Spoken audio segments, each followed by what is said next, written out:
में घुस के बच्चियों को पीटा नहीं जाता। अगर मुसलमानों को ये हक दिया जाता तो आफरीन फातिमा के घर को बुलडोजर से नहीं रोदा जाता। आज की सरकार सिर्फ नारा लगाती है बेटी पढ़ाओ बेटी बचाओ, लेकिन कहाँ बचा रही है, कहाँ बचा रही है। और मुस्लिम तबका को ज्यादा से ज्यादा रूदने और कुचलने की आज के समाज में कोशिशें की जा रही है। उनको यहाँ का घुसपैठी शुमार किया जा रहा है, और जबकि उन्हें ये बताना चाहिए कि जितनी कुर्बानी आज आप लोगों ने दी इस समाज में, तो मुस्लिम तबका भी, मुस्लिम समाज ने भी उससे भी कहीं ज्यादा बढ़कर अपना तन मन धन सब कुछ कुर्बान किया और आजादी के नारे लगाए। और जो ये सरकार चाहती है मुसलमानों के ऊपर ये जो जुल्म सितम का आज पहाड़ तोड़ा जा रहा है, सिर्फ ना तो बेटी को पढ़ाया जा रहा है और जो सारी चीजें हैं, तो मैं सरकार को चाहिए कि बस ये सब एक नारा है और बेटी पढ़ाओ बेटी बचाओ। आपका नाम क्या है?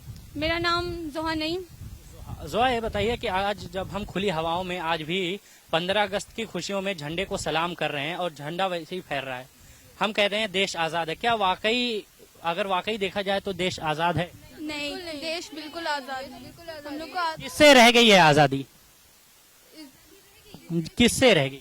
रोजगारी से, भूख से, तरह तरह से सब यही हाल है। भूख से आप देखेंगे कि भूख से मर रहे हैं। आजादी जब मोदी सरकार ने ऐलान किया था कि सबको रोजगार मिलेगी, पर हर कोई बेरोजगार है। गैस सिलेंडर, ईंधन, सब कुछ वैसा की वैसा है। सिर्फ इतना ही किया जा रहा है, जीएसटी भी लगा दी जा रही है और दिन ब दिन महंगाई बढ़ती जा रही है। पेट्रोल आप देखेंगे उसकी भी कीमत आसमान छू रही है।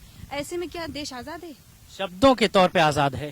शब्द यही शब्दों के तौर पर आजाद है। नहीं, आजाद नहीं, बिल्कुल नहीं आजाद है। लोगों की सोच कहीं दबी हुई है। दब गई है।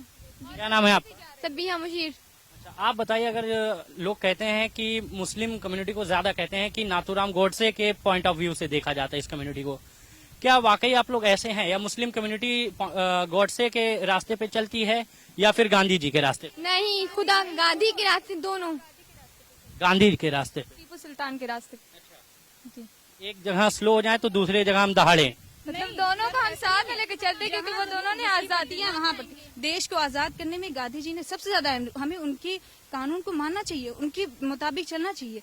हमें दोनों तरफ से देखना चाहिए। हमें कभी भी किसी एक को दबाकर, किसी एक के रास्ते पर चलकर कौम कभी भी तरक्की कर ही नहीं सकती।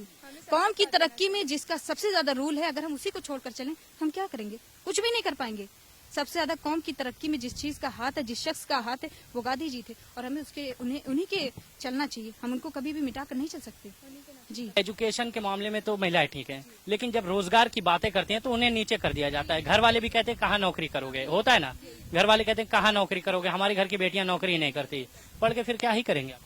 सर, हमें जब आज़ादी मिलेगी, जब हमारी देश में हिफाजत की जाएगी, अक्सर वालिदैन अपनी बच्चियों को खो देने से डरते हैं। अक्सर जो आप देख रहे हैं, आए दिन हादसा होते हैं लड़कियों के साथ, आप देख रहे हैं ना।